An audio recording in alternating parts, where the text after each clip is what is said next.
আন এটা কুৱেশ্যন তোমালোকলৈ লৈ আহিছোঁ আৰু এনেকুৱা ধৰণৰ কুৱেশ্যন তোমালোকে এতিয়ালৈকে কেইবাটাও দেখিছা আমি সলভ কৰা ইয়াত কি দিয়া আছে পিৰিয়ডিক টেবুলখনৰ কিছুমান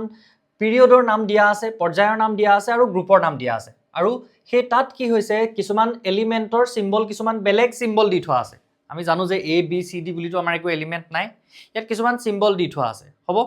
আৰু তাৰ ভিত্তিত আমাক কুৱেশ্যন কেইটাৰ আনসাৰ কৰিবলৈ কৈছে এতিয়া প্ৰথম কুৱেশ্যনটো আছে out of B and C whose atomic radius is bigger and why এই বি আৰু চি ক আমাক কম্পেয়াৰ কৰিবলৈ কৈছে এতিয়া এই কুৱেশ্যনটো কৰিবৰ কাৰণে ইয়াৰ অৰিজিনেল পজিশনত ইয়াত কি থাকে আমি নাজানিলেও কোনো আমাৰ মানে প্ৰবলেম নাই হয়নে আমি জাস্ট চালেই হ'ল যে বি আৰু চি বিতকৈ চি কি আছে ৰাইট সাইডলৈ আছে আমি পাইছিলো যে পিৰিয়ডিক টেবুলখনত বা পৰ্যায়বৃত্ত তালিকাখনত যেতিয়া আমি বাও ফালৰ পৰা সোঁ ফাললৈ গৈ থাকো তেতিয়াহলে কি হয় বহিক কক্ষত ইলেক্ট্ৰনৰ সংখ্যা বৃদ্ধি পায় যিমানে আমি সোঁ ফালে গৈ থাকো কি হৈ যায় বহিক কক্ষত ইলেক্ট্ৰনৰ সংখ্যা বৃদ্ধি পায় এনেকুৱা ধৰণে পাইছিলো নে ইয়াত যদি ইলেক্ট্ৰন এটা আছে ইয়াত দুটা থাকিব বহিক কক্ষত ইয়াত তিনটা থাকিব আৰু যিমানে ইলেক্ট্ৰনৰ সংখ্যা এনেকৈ বাঢ়ি যায় এট্ৰেক্টিভ ফোৰ্সটো বাঢ়ি যায় বা আকৰ্ষণ বলটো বাঢ়ি যায় কাৰ মাজত নিউক্লিয়াছ আৰু এই বহিক কক্ষটোৰ মাজত ইয়াত এটাই টানি আছে নিউক্লিয়াছটো ইয়াত দুটাই টানি আছে ইয়াত তিনটাই টানি আছে সো যিমানে ৰাইট সাইডলৈ গৈ থকা যায় কি হয় এই যেটো আকৰ্ষণ বল ইয়াক আমি আকৌ কি বুলি কওঁ নিউক্লিয় আধানৰ মান বাঢ়ি যায় হেহে কি হ'ব যিমানে ৰাইট সাইডলৈ গৈ থাকিম সাইজ সৰু হৈ গৈ থাকিব আমাক সুধিছে কি যে out of B and C whose atomic radius is bigger কাৰ এটমিক ৰেডিয়াছ ডাঙৰ হ'ব হেতু সুধিছে তাৰ মানে যেটো লেফট সাইডে আছে হি ডাঙৰ হ'ব বিৰ এটমিক সাইজ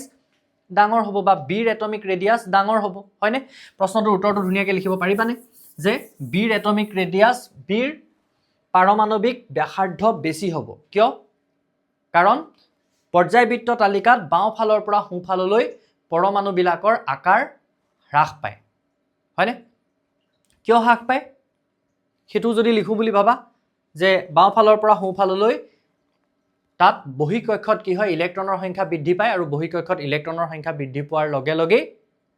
আকৰ্ষণ বল বৃদ্ধি পায় বা নিউক্লিয় আধানৰ মান বৃদ্ধি পায় আৰু হেহে পৰমাণু বিলাকৰ আকাৰ হ্ৰাস পায় ইংলিছৰ ষ্টুডেন্ট সকলে লিখিব পাৰা যে from left to right in a period number of valence electron increases so nuclear charge also increases and atomic radius decreases from left to right atomic radius যদি decrease হয় তেতিয়াহলে রাইটত থকাটো সৰু হ'ব লেফটত থকাটো ডাঙৰ হ'ব yes হয়নে লিখিব আমি পাৰিব লাগিব বুজি পোৱাৰ পিছত কথা এটা আমি 10 ৰ ষ্টুডেন্ট হিচাপে লিখিবটো পাৰিব লাগিবই আদাৰৱাইজ কেতিয়াও